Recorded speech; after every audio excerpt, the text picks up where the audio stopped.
Straight ahead on CCX News. Big changes coming to Brooklyn Center High School. We'll explain how the building will get a major makeover. Plus, a former teacher accused of sexually assaulting a student.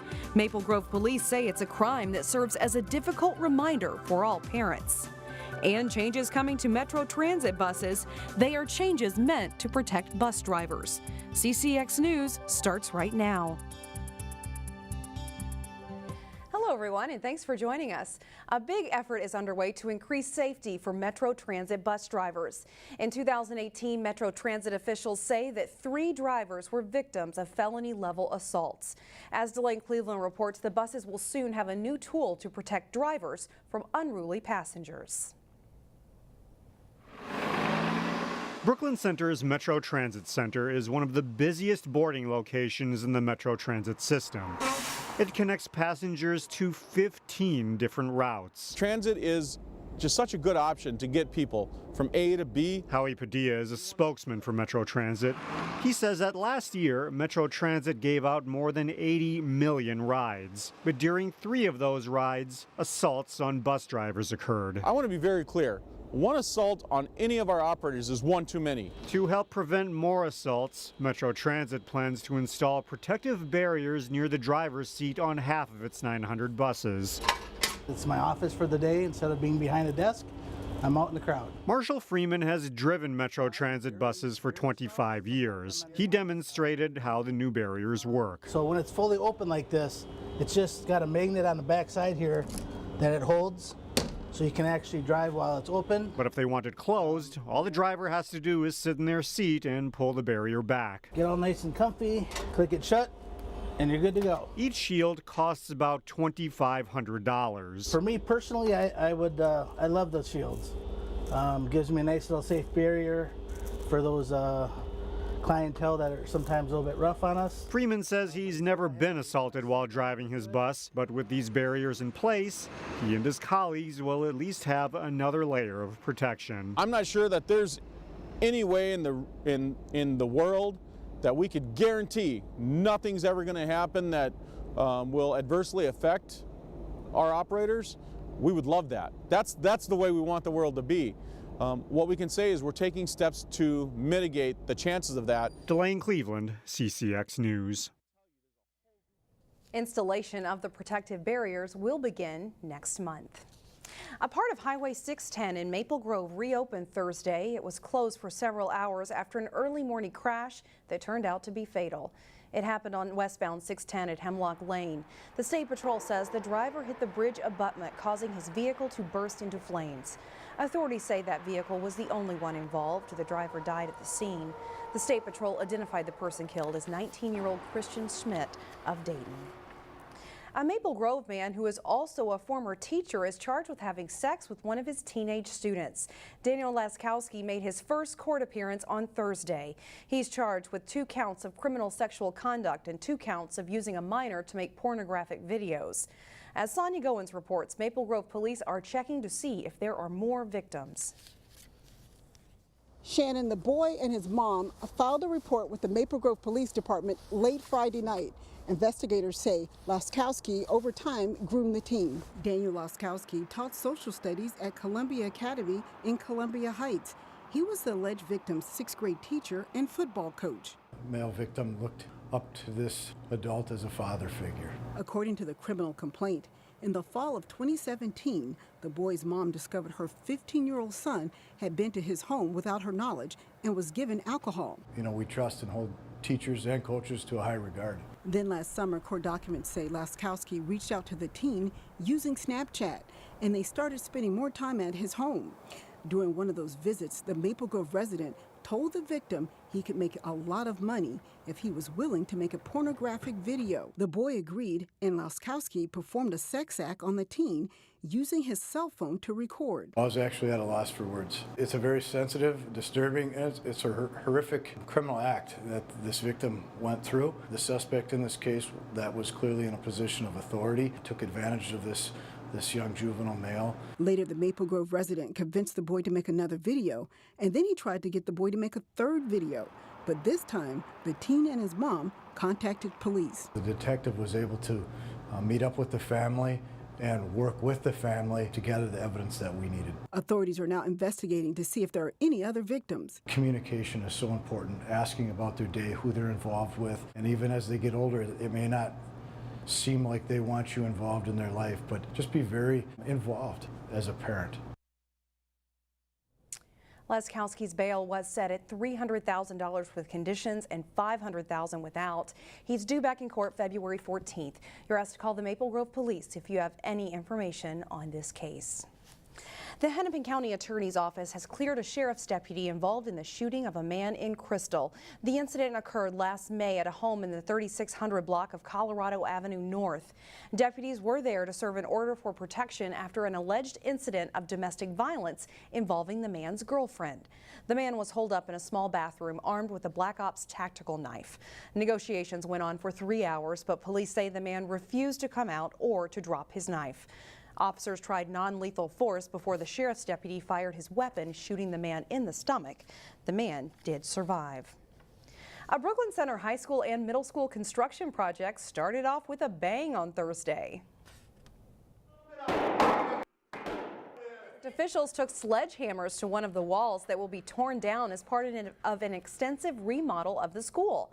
The school was built in the 1960s and for the most part hasn't been updated since, but that will all be changing. Classrooms, hallways, and common areas are all getting a major refresh.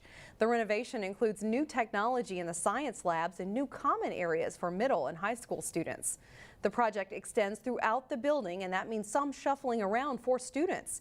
Middle school students will remain in the building, but high school students will have their classes at the former site of Brown College in Brooklyn Center.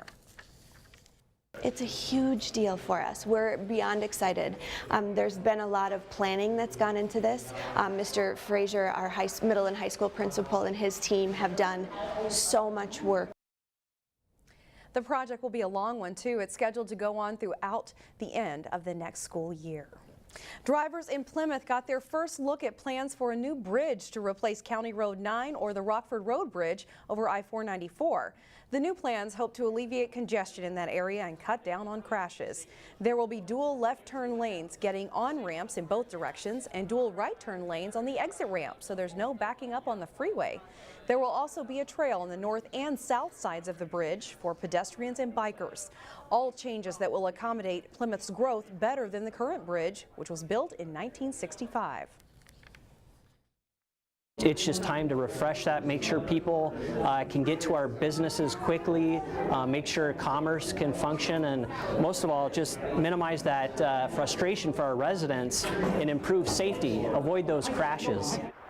Plymouth received more than $9 million in the bonding bill from the previous legislative session for this project.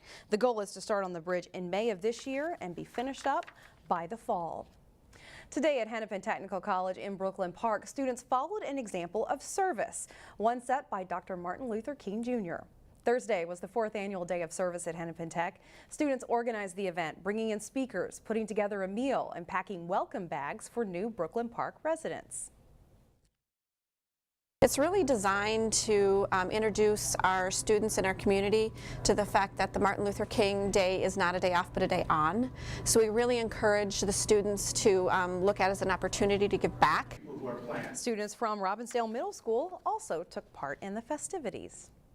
Still ahead, pets that become life changers. We'll take you to New Hope to explain. Plus, the second-ranked Wayzata girls basketball team gets a huge test against Maple Grove. But first, get ready for the coldest weekend so far this winter. Dogs not only make great pets, they're also valuable workers. Reporter Meredith Hackler shows us how dogs at Can Do Canines in New Hope are changing lives. He's just my lifeline. He's always there, whatever I need. Stacy Snowdy and his dog Benson have been together for about a year. Grab it, bring it up. He says having a service dog has been life-changing. I can perform more tasks out in public. I'm able to work and not fear getting hurt because I know if I do get hurt, he'll be there to get the help that I need to get where I need to go.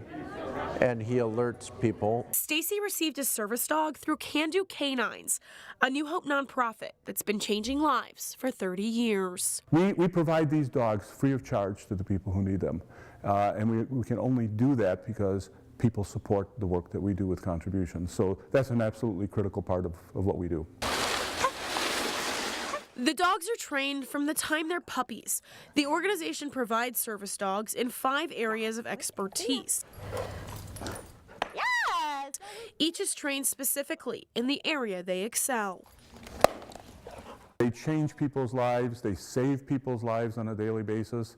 They are heroes in every sense of the word, and there's 660 of them out there that we've graduated over the years. Benson is a mobility assistance dog, and Stacy says Benson assists him more than just physically. Even if I'm in pain, Benson will help me do those activities of daily living, and I don't think about the pain so much. I think about him being by me, helping me, and that actually soothes some of the pain that is in the heart too. Before Benson, Stacy said there were times he wouldn't be able to get up for hours. But now he has a 4-legged hero always by his side. He's my rock, and I wouldn't trade him for anything now. In New Hope, Meredith Heckler, CCX News. Still ahead, plastic bag waste transformed into art. But first, the Totino Grace boys hockey team is enjoying a turnaround season. John Jacobson is in next.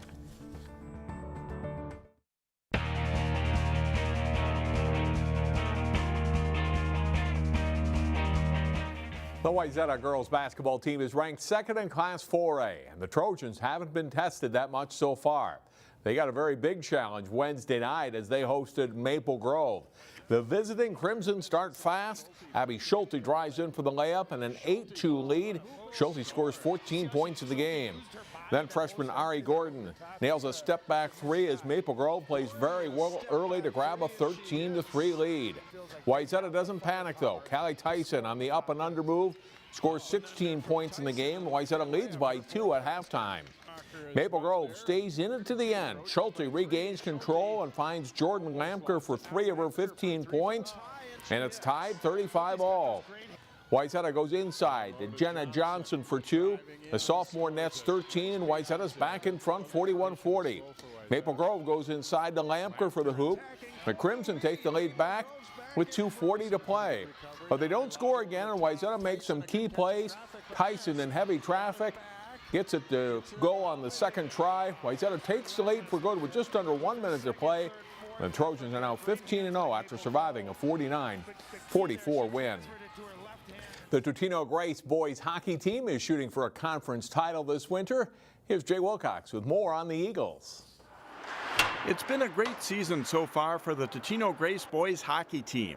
After winning 9 games all of last season and finishing 5th in the 7-team Northwest Suburban West, the Eagles enter Thursday night with an 11-4 mark.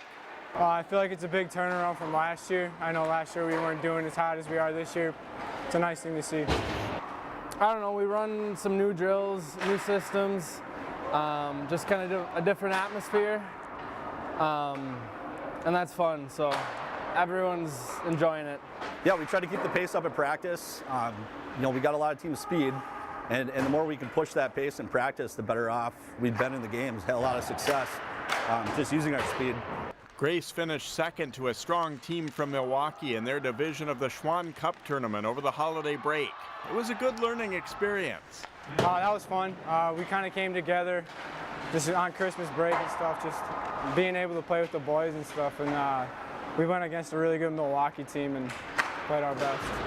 The Eagles enter Thursday night in first place in the NWSC West with a perfect mark in league games. It'd be a good accomplishment if they take the conference title. It's big. For my senior year, I know that's what I want to do. I want to go out, have a really good season, and win this conference. Oh, it's huge. I mean, we're the only Class A school in AA conference, and to beat teams like Champlin and Irondale and teams like that we haven't had a lot of success against in the past is big. After competing with Class AA schools in conference play, the Eagles will take aim at winning the Section 4A title. Jay Wilcox, CCX Sports. You can see the Eagles in action Thursday night on CCX as they host Armstrong Cooper. Watch it live at 7 o'clock on CCX1 and online at ccxmedia.org, or catch the replays Thursday night at 10 o'clock or Saturday afternoon at 4. Taking a little time to pre-plan your next ice fishing tip can go a long way in helping you land more fish. Terry Tuma explains in this week's CCX Ice Fishing Tip. Where should I start when we get to a body of water ice fishing? And that I call decisions, decisions, decisions. And what we really have to do before you go out on a body of water, pre-plan that trip. We've talked about for open water fishing, but pre-plan the trip. Where am I going to start?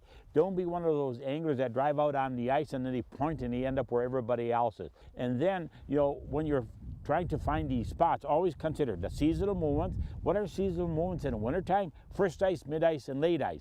Generally speaking, it's going to be shallow, deep, and shallow. And then we hit that deep time of the year where we're talking about, well, fishing is doldrum, walleye doldrum. They don't bite in January and February. Not true. They do bite, but they have changed their locations due to fishing pressure and food sources and habitat.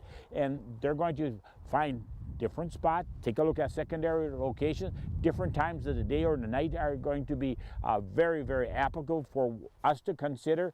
And then too, always understand their food sources. And are they going to be in the weeds, at the edge of the weeds? Are they going to relate to edges? These are all factors we have to consider before we even start to drill holes. Thanks, Terry. That's all for sports. Shannon, back to you. All right, thanks, John. Still ahead, art that you'll never guess what it's made out of. We visit the fabrication show to view some unique pieces that come with a message. That story when we come back. And finally, proof that anything can be turned into a work of art. At the Maple Grove Arts Center, you can experience the fabrication show. It's where you'll find art made from different types of materials, from fabric to even plastic. Eric Olson of Plymouth makes art out of old plastic bags and actually sews them into pieces of quilt art. It takes him about 2 weeks to make each piece, and that's just one unique example of what you'll see. Yeah, and then we have quilters that will create different things with the type of stitching they use, the themes they use in their quilts are really fun. And I actually have an antique quilt in the show. It was made in 1925. So it's an example of a completely handmade quilt sewn from scratch, and it's Grandmother's Flower Basket is what it's called. And Grandmother's Flower Basket was, well, you know, into the 1700s they started making that in England. So it's a good example of the origins of quilting. And for fans of the Kentucky Derby, you'll enjoy fancy hat art. The fabrication show runs through February 15th. We'll see you tomorrow, everyone. Have a good evening.